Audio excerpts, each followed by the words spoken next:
Olá, meu nome é Bel Miranda, estamos em mais um programa Roda Social. Hoje, o nosso entrevistado é o Paulo César Araújo, gerente do projeto Rio São Bartolomeu Vivo.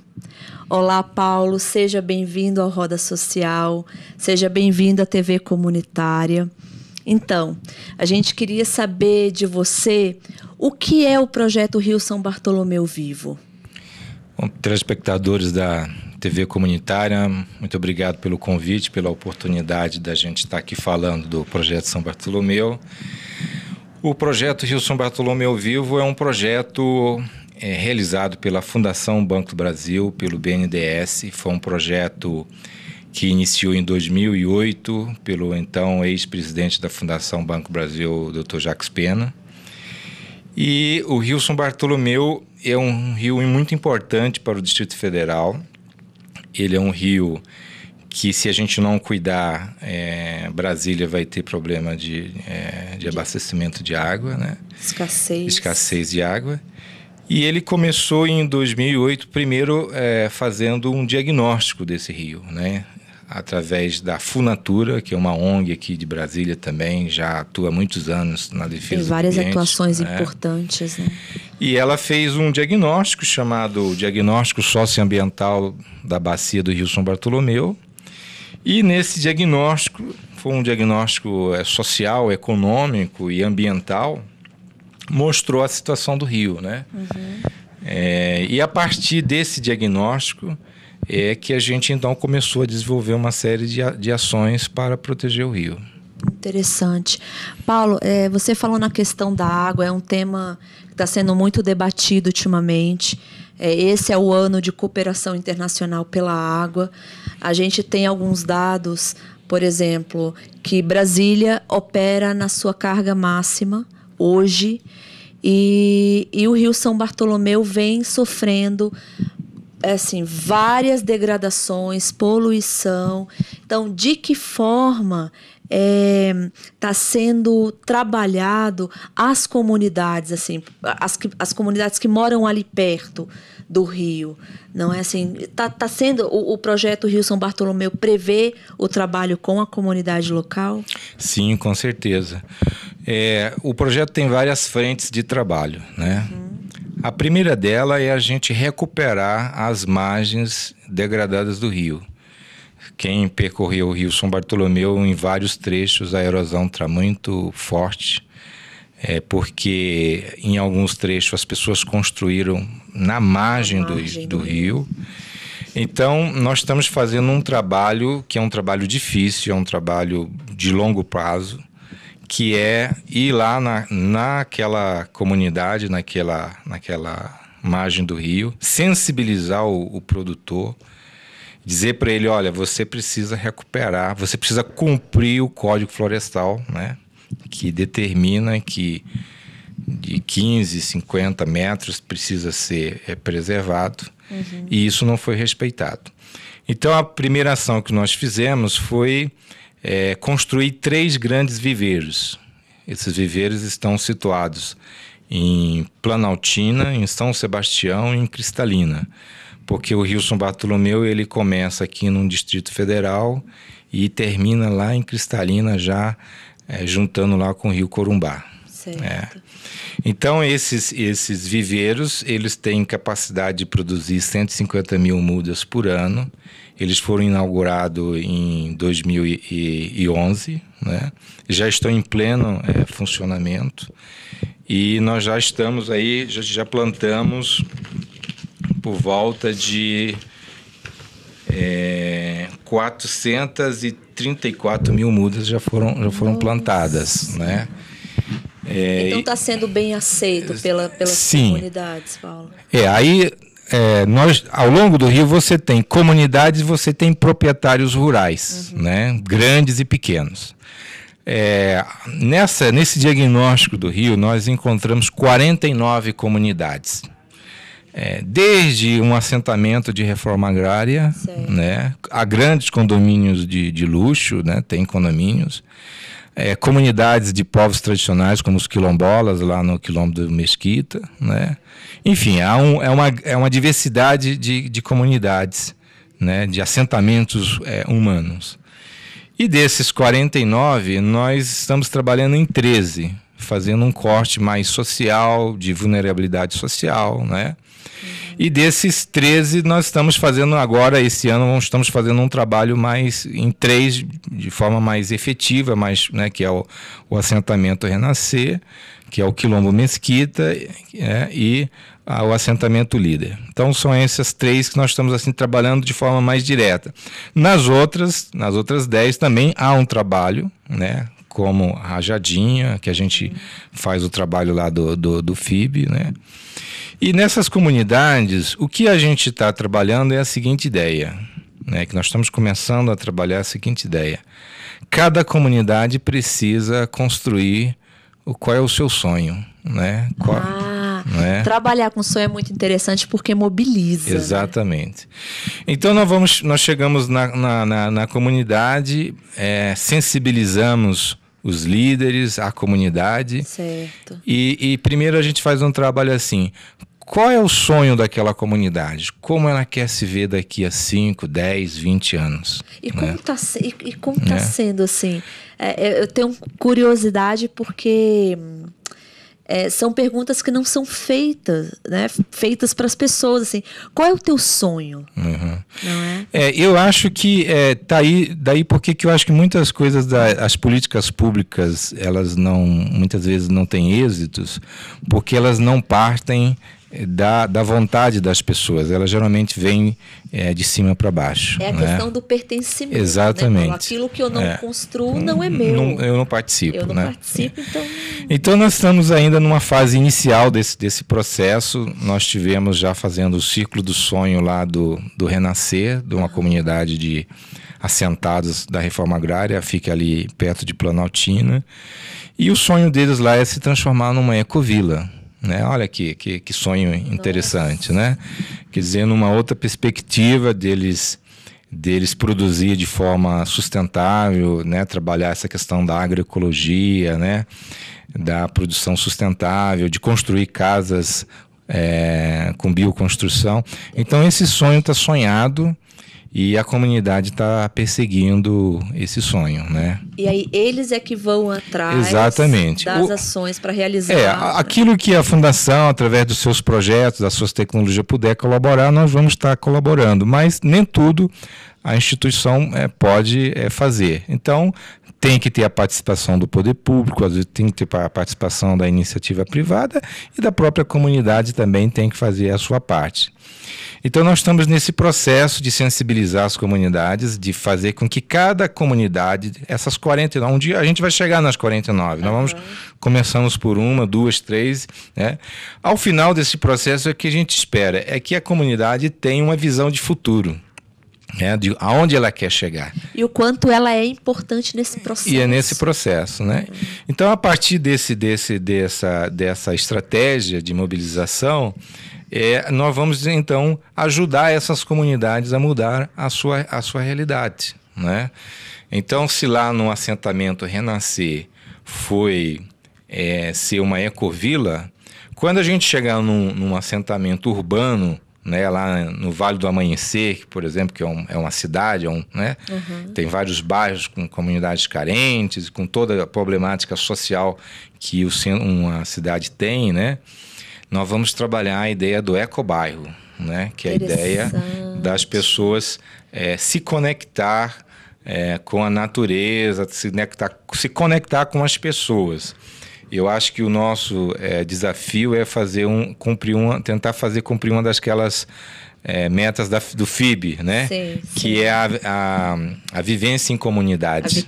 A vitalidade comunitária, né? Isso é importante. Porque Brasília, ela tem uma característica especial, uma característica nossa, de que as pessoas não se conhecem. Nós temos só 50 anos, né? Muitas vezes a gente não conhece o nosso vizinho. Exatamente. Assim, né? Nós não temos uma história em comum. Essa história ainda está sendo construída. Então, nós precisamos fazer esforços para que as pessoas possam ter vitalidade comunitária. E a vida urbana, ela não permite muito isso. As pessoas saem de casa, vai para o trabalho, depois volta para casa, não tem tempo para nada. Então, a gente precisa repensar E muitos, eu acho que muitos dos problemas sociais que nós temos é essa falta de vivência em comunidade, das pessoas se reconhecerem. E então eu acho que é por aí que o São Bartolomeu vai poder ajudar a comunidade. E fazer uma conexão com os bens naturais, né? Porque a gente vê muitas pessoas falar em sustentabilidade, né? É o novo paradigma, com certeza é. Mas o que é um indicador de sustentabilidade? Né? Um indicador de sustentabilidade, na minha opinião, é a qualidade dos seus recursos naturais. Então não dá para você fazer um discurso de sustentabilidade e aí chega lá no Rio São Bartolomeu, você vê sujeira, você vê lixo, você vê as matas degradadas. Então o nosso desafio é um desafio de reconectar as pessoas com a natureza. Nossa, esse é um grande desafio, porque a gente tem perdido o contato com a natureza. Com certeza. A gente tem perdido essa sensibilidade, porque cuidar da natureza é cuidar da gente. Exato. Também. Então esse é um bom desafio que o projeto tem pela frente. E Paulo, eu tenho uma dúvida. O Rio São Bartolomeu, pelo que você trouxe para a gente, ele é vital para o Distrito Federal, mesmo. Agora, será que as pessoas da área urbana de Brasília, do Distrito Federal, têm clareza dessa importância? Eu acho que não. Ainda tem muito trabalho para fazer pela frente. Até porque o Rio São Bartolomeu, ele é formado por outros rios. Rio Sobradinho, que é um rio muito poluído, né? São mais de 20 pequenos rios, ribeirões, que vão compor o São Bartolomeu. Na verdade, o São Bartolomeu ele vai ganhar ali uma força maior, uma visibilidade maior quando ele está chegando ali perto de Cristalina, né? Talvez ali na cidade ocidental, que ele vai ganhando volume. No geral, ele é um fiozinho, é um rio pequeno comparado com outros rios. Mas ele é muito importante porque ele conecta aquela região de Planaltina, que é aquela região ali onde tem fonte de vários rios que nascem, que é águas emendadas, né? Uhum. O Rio São Bartolomeu é que faz a conexão de águas emendadas com o Rio da Prata, né? Uhum. Então, quer dizer, ele tem um papel importante. E Brasília, o centro-oeste, de um modo geral, é uma região de nascentes de rio. Uhum. E daí porque foi um visionário, a pessoa que pensou preservar aquela região ali de águas emendadas, porque lá é nascente de rio, né? E que hoje também já começa a sofrer uma pressão muito grande com a especulação imobiliária, né? Então, essa questão de preservar as nascentes, né, que é um trabalho também que o São Bartolomeu realiza. Eu ia te perguntar isso agora, se o projeto ele também ajuda de alguma forma. A gente atua no leito principal do rio, fazendo a recomposição vegetal, né, restaurando, mas a gente também tem uma ação nas nascentes, porque os rios nascem das nascentes, né? Exatamente. Então a gente tem que, cada pequena nascente que a gente vai encontrando, existe uma equipe coordenada pelo Rafael Pison, Ingrid e desculpa o nome da outra pessoa, esqueci, Fernanda. Fernanda, que faz esse trabalho com a comunidade, de chegar na comunidade, identificou uma nascente, aí esse trabalho de cercar a nascente, ele é feito com a comunidade, para que a comunidade também tenha esse sentimento de pertencimento. Então, a Fundação viabiliza o arame, as madeiras, né? Todo o suporte. Né? Mas quem vai fazer o mutirão lá para cercar a nascente é a própria comunidade, né? Porque aí ela se sente, ela participa do processo, né? Opa, aquela nascente eu estou cuidando. Então, esse é um trabalho que nós estamos fazendo. Paulo, dentro do projeto Rio São Bartolomeu Vivo, há algumas tecnologias sociais sendo aplicadas também? Sim, a Fundação Banco Brasil, ela trabalha muito nesse conceito de tecnologias sociais. Aliás, antes de você responder essa pergunta, explica um pouquinho o que são as tecnologias sociais, porque muitas pessoas que assistem o nosso programa ainda não têm clareza do que é isso. Tecnologia social pode ser um produto ou pode ser um processo que ajuda a melhorar um problema ou resolver um problema social, né? Então, a Fundação, inclusive, está realizando nesse momento o 7º concurso de tecnologia social esse ano. O prêmio, né? E as inscrições vão até o final do mês de maio. E todo ano ela seleciona no Brasil inteiro iniciativas, né? Tanto questão social, ambiental, educacional, né? Soluções, né? Que foram pensadas e colocadas em práticas e que apresentou resultados efetivos, né? E isso compõe um banco chamado Banco de Tecnologias Sociais, né? Eu sugiro que você está em casa, acesse, porque o Banco de Tecnologias Sociais traz soluções assim incríveis para os mais diferentes tipos de questões que a gente enfrenta hoje, seja na área urbana ou na área rural. tecnologiasocial.org.br. É só acessar que tem lá um banco de tecnologia, né? Vale a pena. Então, aí dentro do projeto Rio São Bartolomeu, nós temos o PAIS, que é a Produção Agroecológica Integrada e Sustentável. É uma tecnologia que a Fundação já vem aplicando aí já desde 2003, com vários cases de sucessos, né? Agora mesmo foi lançado ontem em São Paulo um documentário chamado Brasil Orgânico. Eu vi. Né? Que fala, né, desse Brasil que está produzindo um alimento orgânico, e os pais estão lá como um case assim, pioneiro, né? Foi o primeiro contato do pequeno agricultor familiar com essa nova forma de plantar agroecológica, sem usar agrotóxico, né? Então, o PAIS é uma das tecnologias que a gente reaplica. E já implantamos aqui, pelos meus cálculos, 532 PAIS já foram implantados, né? E eles estão lá resistindo. Alguns são PAIS para subsistência, mesmo para a própria família. Outros, é o caso ali daquela região ali do Mesquita, do quilômetro Mesquita, também ali de Cristalina, de Lusiânia, tem muitos PAIS ali. E com esse programa de aquisição de alimentos, né, o programa do governo federal que compra alimentos dos agricultores familiares, esses PAIS então começaram a se viabilizar economicamente. Então, excedente, quer dizer, já não é só mais de subsistência, mas também gerando renda, né? Então, é uma tecnologia que a gente reaplica lá, que é o PAIS. Outra tecnologia são as fossas biodigestoras, que é uma fossa em que você, ao final desse processo tem um resíduo que você pode usar como adubo, né? A gente vai começar uma experiência lá em Rajadinha também.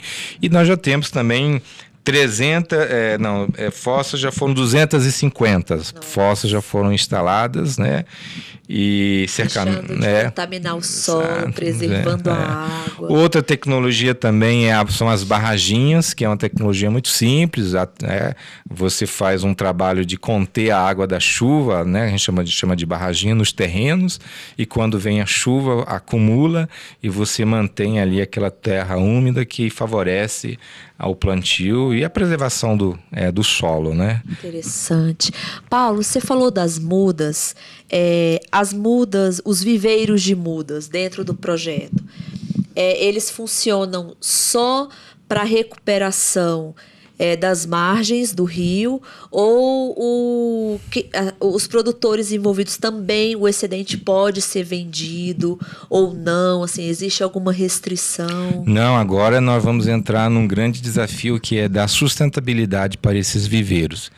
Na verdade, a gente chama eles de CRA, Centros de Recuperação Ambiental Viveiros do Cerrado. Esse é o nome, né? Então, são 3. E eles são administrados por 3 organizações. Lá no Alto São Bartolomeu é a Funatura, funciona dentro do IFB, do Instituto Federal de Brasília, em Planaltina. Sei. No Médio São Bartolomeu fica lá a Ipoema, Instituto Ipoema, Instituto de Permacultura, funciona lá próximo ao sítio Asa Branca, né? Que é no Médio São Bartolomeu, ali em São Sebastião. E no Baixo São Bartolomeu, a Rede Terra, que fica lá em Cristalina, próximo, atrás ali daquele restaurante ali que na saída de Cristalina. Então, esses viveiros, eles produzem mudas para atender as metas do projeto, que a gente tem a ambição, e essa é a nossa meta, produzir e plantar 1 milhão de mudas. Nós agora em março, nós encerramos mais um ciclo de plantio, foram 150 mil mudas, né? Sim. E aí nós já temos aí mais de 400 mil mudas plantadas, a nossa meta é chegar a 1 milhão.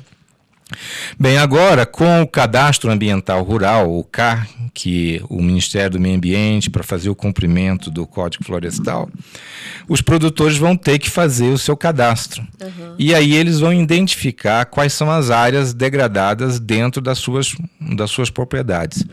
Então nós estamos trabalhando para que esses viveiros sejam um espaço em que o produtor rural procure para regularizar a sua situação junto ao Ministério do Meio Ambiente. E aí ele poderá adquirir as mudas, né? Então vai ter mudas para produzir e para plantar no Projeto São Bartolomeu e mudas para serem comercializadas.